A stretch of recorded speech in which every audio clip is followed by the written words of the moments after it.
కి స్వాగతం. ఎన్నెన్నో మహాసాధ్వి మహాపతివ్రత ఒక చరిత్ర నేను దాపెట్టుకుంటా. నాకు ఇది కావాలి. ఆ మనిషి యొక్క గొప్పతనం వింటుంటే ఒక్కడు చెప్పిన తర్వాత ఇంకెవరిని అడగాల్సిన అవసరం లేదనిపించేసింది. ఆ మనిషి స్పోక్ పర్సన్. ఆవిడ వచ్చేసి ఎదురు ఆడవాళ్ళ గురించి మాట్లాడుతుంది.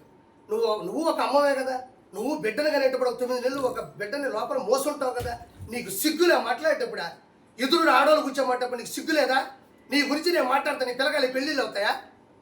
నీకు పద్ధతి ఉందా, పాడుందా? నోటికి వచ్చిందంటే మాట్లాడుతూ ఉండవు. ఏడ వరకు నీ పద్ధతి ఒక హద్దు ఉండక్కర్లే. ఏదో నేనంటే అవలక్షణం అన్నానంటే విపిఆర్ గారు పక్కన కూర్చొని అన్నానమ్మా, వెంకటేశ్వర నేను అన్నాను అవలక్షణం అన్నానంటన్నా. దానికి నీ ఓడే ఇలా అన్నాడు అంటుంది. విపిఆర్ గారికి సంబంధించింది అవలక్షణం కాదు, అది నా తప్పే. అది వైసీపీ వాళ్ళు పెట్టాలి. అవలక్షణం అనేది అది వైసీపీ వాళ్ళ ట్రేడ్ మార్క్ లైసెన్స్. అది పేటెంట్. వాళ్ళు ఎందుకు బాధపడుతున్నారంటే అదొందు చూసారా, అవలక్షణం అని అన్నారు చూడు, అది మీరు గుర్తుపెట్టారు ఆ రోజు. అది మాది, అది మా సొంతం. విపిఆర్ గారు గొప్పోడు, ఒక చరిత్ర నిలిచిపోయే వ్యక్తి, మహా మనిషి, మహానేత. ఎంత పడితే అంత డబ్బులు చంద్రబాబును కోరుకుంటాడు. ఆయనకి అవలక్షణం ఎట్టంటారు గాడిదాన్ని అనిదిట్టి. అది మాదే కదా, A2 గాడిది, K2 గాడిది, డూప్లికేట్ గాడిది, మహాసాధ్వి మహాపతివ్రత నిర్మలమ్మది కదా అంటే నాకు అప్పుడు అనిపించింది అది వాళ్ళదయ్యా, మంద కాదు. ఇప్పుడు నా నెల్లూరు పెద్ద చేపలు పుచ్చుతుంది, అది నా పేరు మీద ఉంది. ఇంకోటి కొట్టిలేరు, అది వాళ్ళదంట. అంటే మేము కొండలు కూల్చేస్తాం, ఒక అవలక్షణం. తిరుమల నాశనం చేస్తాం, ఒక అవలక్షణం. మేము ఎలక్షన్ కోడ్ వచ్చిన తర్వాత కూడా గవర్నమెంట్ వాళ్ళు తీసేస్తారు కదా ఎవరిని, వాలంటీర్ని, దాని గురించి కూడా చెప్తాం ఓపికగా. మళ్ళీ సచివాలయం దగ్గరికి వెళ్ళి మనుషులు చచ్చిపోయేదాకా హింసిస్తున్నాం, అదొక అవలక్షణం. అవలక్షణం అంటే దుర్మార్గ పనులు. అది విపిఆర్ గారికి నేను అనడం అనేది మర్చిపోయి అంటే వాళ్ళు దాన్ని నిజం చేసుకున్నారు. అది మా పద్ధతి, అది మాది నాయన, మీ కాళ్ళు పట్టుకుని ఇచ్చేస్తున్నాము ఈరోజు. అవలక్షణాలన్నీ కూడా వాళ్ళే తీసుకోమను, అన్నీ చేసుకోమని చెప్పు.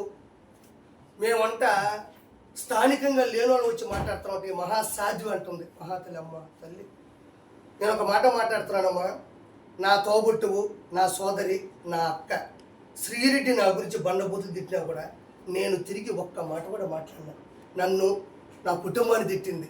ఒక్క మాట కూడా నేను ఇలా మాట్లాడినప్పుడు ఏ మైకులు తీస్తే మీరు రారా అన్నీ అనింది. ఎన్నన్నా నేను ఆడమనిషిని అనకూడదు, నేను అనకూడదు, తప్పు అనకూడదు, తప్పు. వాళ్ళే తెలుసుకుంటారు లేదా తిట్టుకుంటూ పోతారు అంతే. ఒక్క మాట అయినా ఇదే ప్రెస్ మీట్ పెట్టి నా చెల్లిని, నా తోబుట్టుని నేను ఒక్క మాట శ్రీరెడ్డిని అన్నానన్నా. నేను అన్నప్పుడు నేను ఎంత గొప్పగా ఉన్నాను, నువ్వు ఎలా మాట్లాడతావు ఆడవాళ్ళ గురించి? అది పద్ధతి కాదు కదా. నీ ఇంట్లో ఆడవాళ్ళు దోచుకున్నాడా, ఇంకోటి చేసుకున్నాడా? దోచిందంతా నిన్ను, అంతా దోచుకుపోయారు. ఇంకేముంది ఆడ దోచుకోకుండా ఉండడానికి? అయ్యా నాయన నాకేం అర్థం అట్లా క్షమించాలి. ఈ మధ్యకాలంలో నేను మీకు చెప్పాల్సిన విషయం ఏంటంటే దయచేసి ఇక్కడ ఏ పార్టీ బాగుంటే ఆ పార్టీకి మీరు కూడా మద్దతు ప్రకటించండి, నేనేం కాదనట్లే. ఇంకా విపిఆర్ గారి గురించి నేను ప్రతిసారి చెప్పక్కర్లే. ఫర్ ఎగ్జాంపుల్ ఇగో ఈ ఫౌండేషన్లో VPR foundation details of farmer plants establishment Nellore district అని ఉంది. ఇవన్నీ కూడా వాటర్ ప్లాంట్లే అమ్మా, అమృతధార వాటర్ ప్లాంట్లు. ఫస్ట్ యాడ్ స్టార్ట్ అయింది ఇది వెంకటేశ్వరపురం ఐటీఐ కాలేజ్ నుంచి స్టార్ట్ అయితే. నీకు ఇంకో కామెడీ ఉంది ఇట్లా తెలుసా, గంగపట్నంలో ఉంది, జగదేవపేటలో ఉంది, తర్వాత వచ్చేసి లాస్ట్లో ఆ మహానుభావుడు ఊర్లోనే ఉంది ఆ స్వామి. ఆయన కూడా మొన్న నీళ్లు ఆయన నుంచి తెప్పించుకోవడం, ఆయన తెలియదు ఆ విషయం. పెద్ద కొండూరులో ఉంది. ఇలా అన్నీ ఉన్నాయి. ఈడ గమ్మత్తు ఏంటంటే అన్న, ప్రకృతి ఎంత ధైర్యం చేస్తుందంటే మనిషిని. నాకు నవ్వి చచ్చిపోయినా. ఏడంటే తాళ్ళపూడి అని ఉందన్న, ముత్తుకూర మండలం తాళ్ళపూడి అని ఈడ వాటర్ ప్లాంట్ ఉందని రాస్తుంది. కానీ 1-2 నెంబర్లు వేస్తే దానికి 108 అని వచ్చింది, 108 అని వచ్చింది. ఇది దైవ సంకల్పం, మనం కావాలనే వేయలే. నవ్వి చచ్చిపోయినా. 108 అంటే అతను వికృతి చేష్టలకు అంబులెన్స్ ఇప్పుడు అక్కడే కుయ్యి కుయ్యి కుయ్యి అని తిరుగుతూ ఉంటారు ఆ మనిషి. డబ్బులు ఉన్నాయి, సొంత తమ్ముని కొనేద్దాం, ఊళ్ళో వాళ్ళని కొనేద్దాం అంటే ఇట్టే ఉంటుంది. ఇంకోటి ప్రత్యేకంగా జనాలకు తెలియాల్సిన విషయం ఏంటంటే, ఇది మంచి పాయింట్ మాట్లాడుతున్నా. ఎప్పుడైనా ఎలక్షన్స్ వచ్చే ముందు 1 నెల, నెలన్నర, 2 నెలల ముందు ప్రభుత్వం హ్యాండ్ ఓవర్ చేసేసుకుంటుంది. ముఖ్యమంత్రి ఆపద్ధర ముఖ్యమంత్రి అయిపోతాడు. అప్పుడు ఎలక్షన్ కమిషను ఇప్పుడు చదువుకున్న ప్రతి ఒక్కడు, మనం ఎందుకు చదువుకుంటామంటే మంచి చెడు భేదాలు తెలుసుకోవడానికి, మంచి చెడు ఏంటి అని మన కుటుంబానికి చెప్పుకోవడానికి. బీటెక్ చదివినా, బీసీఏ చదివినా, నువ్వు వెళ్ళి బీకామ్ చదివినా, సిఈసీ చదివినా, హెచ్ఈసీ చదివినా, నువ్వు రేపు వచ్చేసి నువ్వు ఏదైనా రాసుకో, కానీ ఒక్కటి గుర్తుపెట్టుకో, నువ్వు నిజం తెలుసుకొని నీ కుటుంబానికి చెప్పు. ఎలక్షన్ కమిషన్ అనేది ఎలక్షన్ కోడ్ని విధిస్తుంది.